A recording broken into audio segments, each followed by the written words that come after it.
This program is brought to you by thepodcastfactory.com. Hi, my name is Igor Kheifets, and this is the List Building Lifestyle, the only podcast which delivers cutting-edge conversion strategies from the online trenches straight to your earbuds. Download the transcript of today's episode and all future episodes at listbuildinglifestyleshow.com. I also invite you to grab a free copy of the Wealthy List Builder Survival Guide at listbuildinglifestyleshow.com/survival. And now, once again, it's time to claim your list building lifestyle. Yes, y'all. This is another edition of List Building Lifestyle, bringing you what you need to build your list, build your lifestyle, and be free. I have with me here Mr. Igor Kheifets. What is up, my man? What's up, Jonathan? What's up, list builders? Are you ready for another kick-ass episode? I am ready, but I'm going to read a review. So let's jump back into the vault of reviews since we've gotten so many. I think people like you, Igor. I'm starting to think people like you. You know, it's weird because no one likes me in real life. They don't really know you, do they? They just get the outside Igor. Yeah, I never open up. Okay, so here we go. This one comes from, well, there's no name. It says Join Eminem. And the title is Exceeds My Already High Expectations. And here's what they write. I knew this was going to be good because Igor's so successful, but it has been transformative and eye-opening for me. I love his candor. It is a refreshing change from being in a company where the primary teacher spoke in riddles. I don't know what company that was, but... every company, Jonathan. That's what they do in every company. They speak in riddles, huh? To keep you confused and dependent on them. That's right. Cool, man. So what do you have in store for us today, Igor? Well, first, I wanted to thank the person who wrote that review. Appreciate it. You know, do my best to keep the bar up. And today I want to talk about the gateway to the list, to your list, right? The landing page. I don't think we ever have done an episode on the landing page. God, I spent like my first 2 years online obsessed with landing pages. Yeah, me too. I used to like split test them like crazy, completely ignoring the fact that all that matters is sales, actually, not the opt-in rate. But you know, it's just you live and learn, and the best way to learn is through experience. So today, I think it's time we discuss what's better: a generic company squeeze page or a custom landing page which you create yourself. So what do you think, John? Well, I'm probably biased, or maybe it's just that I come from a technical background, but I usually like to create my own. Yep. But it's not a guaranteed set in stone kind of thing. Sometimes a company landing page does convert pretty well. It really depends who's the owner of the company. You know, sometimes the owners of the company are so oblivious to marketing and to the basic marketing copywriting principles that they create just horrible landing pages, ridiculously heavy, design heavy, right? But very poor and direct response marketing principles. On the other hand, sometimes, every now and again, you know, you'll get a company lander that actually looks pretty good, and it makes sense too, because the person who owns the company, who started the company, actually gets marketing. So you can tell, you know, what kind of books they were reading and which kind of seminars they went to. But it is rare, very, very rare. Igor, I'm going to interrupt your flow because I feel like you mentioned something that we haven't talked enough about. You said direct response principles. What is direct response? Oh, right. Well, direct response is when you market either one-to-one or one-to-many, and you're trying to elicit a response, one specific response. So if you ever gotten a sales page or a sales video which tries to elicit just one response from you, that is to buy the damn product, that's direct response sales video or sales letter. A landing page is actually a direct response mechanism with one purpose in mind, and that is to squeeze your email.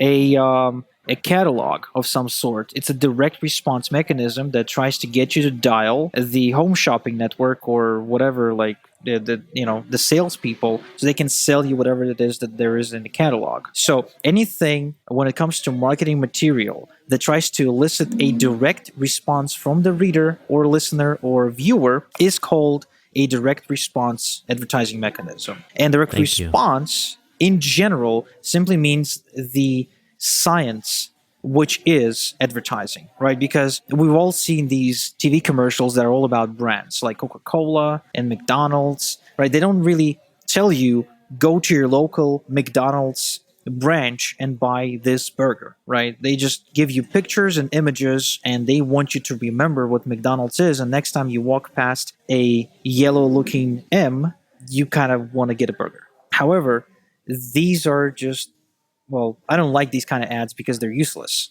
right? Because they cost too much money and they can't really be measured. Like, the response of those ads cannot be measured. So anything that you can measure with actual sales, opt-in rates, percentages, etc., that's direct response advertising. So when we advertise online, solo ads, Facebook ads, Google SEO, Google AdWords, all of these are direct response advertising channels, which you should be using because, let's face it, you're not stupid. You want your advertising dollars to actually produce results. And for that to happen, you first got to track that response and adjust accordingly. So that's my very short and very non-confusing way of explaining what direct response is.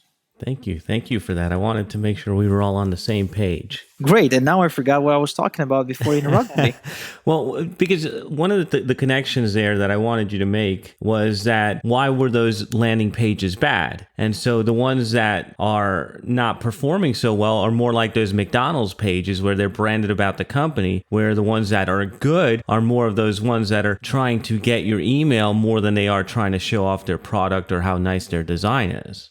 Oh, yeah. In fact, oftentimes my split testing shows that ugly landing pages outperform pretty ones. So heavy design is actually not a good thing for a landing page, at least in the make money online space. That's right. Ugly, I think it's Ken McCarthy who says ugly almost always wins. And so even though I would like prettier stuff, I tend to lean towards the ugly stuff myself. Don't tell my wife that. No. I was just about to make that reference myself, so you beat me to it, man. Anyway, circling back to landing pages, when it comes to landing pages, a custom designed landing page by someone who knows what they're doing, like yourself, for example, Jonathan, who understands at least the basics of direct response marketing, will outperform the generic company squeeze page, which oftentimes is created by idiots. I mean, I'll just be honest. I mean, a lot of times I see pages created by idiots and dumbasses who do not understand a thing about what marketing really is. And incidentally, the custom squeeze pages will also lead to higher sales conversions. Really? Yeah. And I can't explain why. Like, you take the exact same sales letter with the exact same pitch, with the exact same credibility, etc., and you place it after an ugly-looking custom landing page that just follows the basic direct response principles. Almost every single time, this page, anyone who goes through that page is more likely to purchase than anyone who goes through a generic company page. Why? I just don't know. I just know that you better use a custom lander. You know what, Igor? I think it has to do with congruency, because if you're doing direct response principles on that lander, then you're already doing your positioning for the offer that's coming behind it. That, and perhaps by pressing the right buttons, you also put them in state. That too might be a possibility, right? Because in order for a prospect to purchase a membership into a business opportunity, they have to be in a heightened state of mind. They have to be in a different state of mind than just being curious or just being curious and skeptical at the same time. They have to be open, right, to have to that internal conversation about whether or not should they make a buying decision right now. So we just finished a campaign, for example, for someone who ran 300 clicks to a digital altitude sales funnel with our landing page, because we actually built landing pages for our clients for free when they order traffic with us and guarantee 30% opt-in rate. And lo and behold, he received 6 sales. Now, Wow. And out of about 50% opt-in rate, which is 150 opt-ins, 6 sales means 1 sale per 25, is it, opt-ins? And here's the thing. He never made sales before, ever. Really? Yeah. Not until he ran traffic with us. Now, I don't know if it's my traffic or it's the landing page or a combination of both. Point is, these are the circumstances that led to him finally getting his business off the ground. He must love you. I wish However, as you know, Jonathan, clients can be weird sometimes. And you know what this guy wrote to us? He says, "Hey, how come I only got 6 sales?" What? I'm like, obviously I want to write to him, dude, go talk to your, fellow members and see how many sales they've gotten from soloids they ran with other people. More often than not, it's like, oh, I'm getting really pathetic 7% opt-in rate and no sales at all, and my list is dead. But I guess it's all a matter of perspective, and this client needs to be educated a little bit. Well, he never made sales before, so he also has a list, right? Because it was your squeeze page, so he has a list to follow up with as well, doesn't he? Absolutely, but then again, he doesn't know what he doesn't know. And many times, even before we go into the conversation of whether or not someone should run traffic with us, we try to identify where these people are in their journey, right?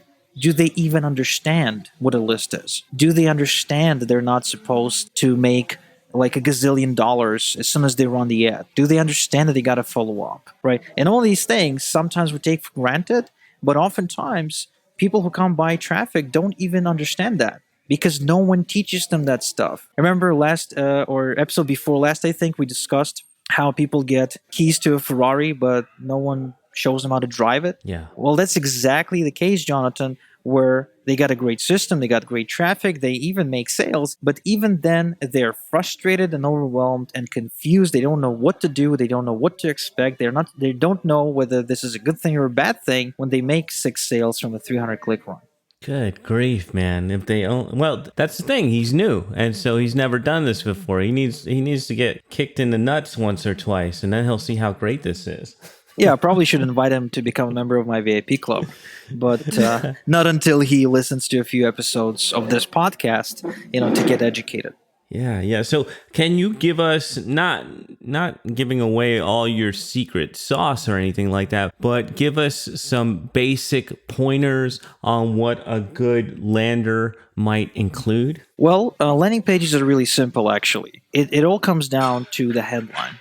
Honestly, you got a clean looking ugly design, even a plain white background if you want, and just a good targeted hard-hitting headline that gets the job done. That's about 80% of the success of your landing page. If you got a great headline, then it's almost guaranteed that you're going to get a really high opt-in rate. This is like the big secret. Like if there's an 80-20 rule, the Perry-Marshall, right, the Pareto principle, yeah, then the headline is the 80% of a squeeze page. And it really has to drive the point home, drive the big benefit or the big idea home for the reader. So within a glance, within just like a 1.7 second glance over that page, he knows or she knows, do I proceed or do I leave the page? Is this relevant for me? Do I want to know more about this? Or can I just leave and forget about it? Now, I'm going to push a little bit more here. So a lot of people will put pressure on themselves sitting there trying to come up with this wonderful headline. But where do you get the inspiration for the headline? Where does that come from? Well, for one, Jonathan, I read a ton of copywriting books. So that's a no-brainer. I read almost everything by Dan Kennedy, Gary Halbert, and anyone who's considered to be an authority in direct response space. And if you read enough books, you won't have trouble coming up with a headline because you'll realize that it's all about what the prospect wants. It's about the fantasy the prospect has and giving them this fantasy. Now, sometimes the challenge is how do you state something that's already been stated a million times before in a way that's still inviting. And this is where the experience comes through. But if you don't have the experience and you don't have the time to read a ton of books, then the very least, you can go into your marketplace and you can study, you can examine the high-performing letters, the high-performing sales videos. Anything that you know is converting really well right now, just create a swipe file of winning ads and winning sales letters, go through them one after the other as if you're trying to compare them side by side. And within 30 minutes, you'll have at least a dozen headlines you could use simply because you've kind of just started consuming all the great marketing out there, and naturally your brain starts pumping this stuff up. What about going into the actual sales material? So we talked a little bit about congruency, and on the other end of that opt-in, there's got to be some sales material. You think you can dig into that stuff as well and find something that could be a winner? That is one of the shortcuts, yes. I'm not a big fan though. For some reason, I don't like doing that because everyone does it. So I prefer to feed my brain, give it like lots and lots of content. However, let it come up with a unique angle. Because again, copywriting, one of the challenges is stating the same thing in a different way. Because Right. because the customer is like a rich person in a club full of poor people, where all the poor people try to come in and take their money, right? So you have to approach the client, have to show up and seem different. And the first thing you're gonna use to judge you, right, is your headline. Does this sound like exactly the same thing I've seen a million times before? And if it does, you're automatically disqualified. But then again, if you're brand new to this business, you do have another shortcut. You can just ask us to build you a page when you buy traffic, and have us just commit to a 30% opt-in rate. I mean, that's been pretty much the simplest, the fastest way to go about it. However, if you want to do it on your own, then do it right, okay? And start reading, start consuming great marketing, and before you know it, your brain will just pump up ideas like crazy. So how many people in your industry actually commit to those kind of opt-in rates? Is that a normal thing, Igor? No, not many at all. In fact, most traffic sources never guarantee their traffic in any way. So we actually were the very first ones to ever offer this, and we had few other competitors knock this off of us. However, you definitely want to work with people who are willing to stand behind their product. So whether it's us or anyone else who is willing to guarantee, as long as they're legit, their word can be trusted, by all means, don't go risking your hard-earned dollars if you have a chance to run advertising risk-free.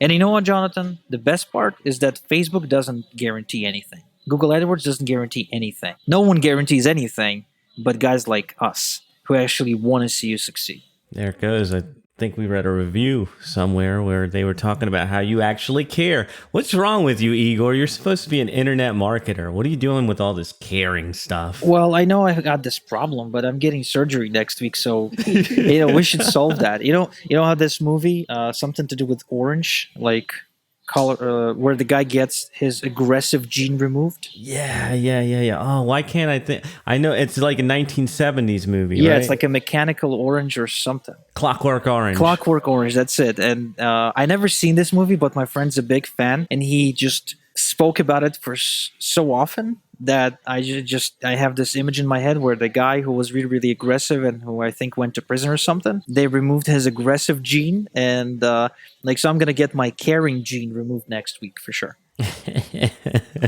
So then what do you have in store for us next time, Igor, once your caring gene has been removed? Well, surprisingly, I'm hosting a guest, a very special guest, whose world's #1 hypnotist. His name is Marshall Silver, and it was not easy to get him to do an interview. However, he is one of the best influencers I know. Like, the guy is incredible. He's got his own show in Vegas. He holds super expensive masterminds in Vegas as well. He lives in a freaking palace, like a 50 million or 20 million home or something like that. He flies private only. He drives like a golden Rolls Royce or something. Like, look him up, Marshall Silver. He's just insane. The guy's like the Midas king. Like, whatever he touches turns into gold. So it was really, really fun to interview him, and I can't wait to share this with the list builders.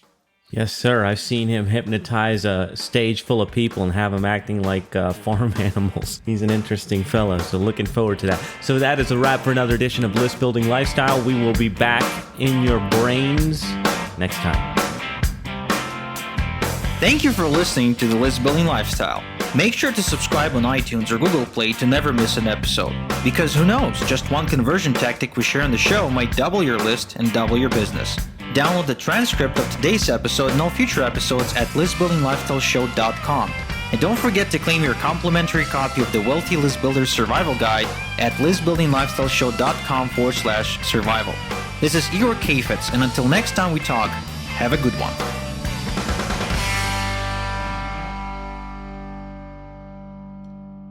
This is the podcastfactory.com.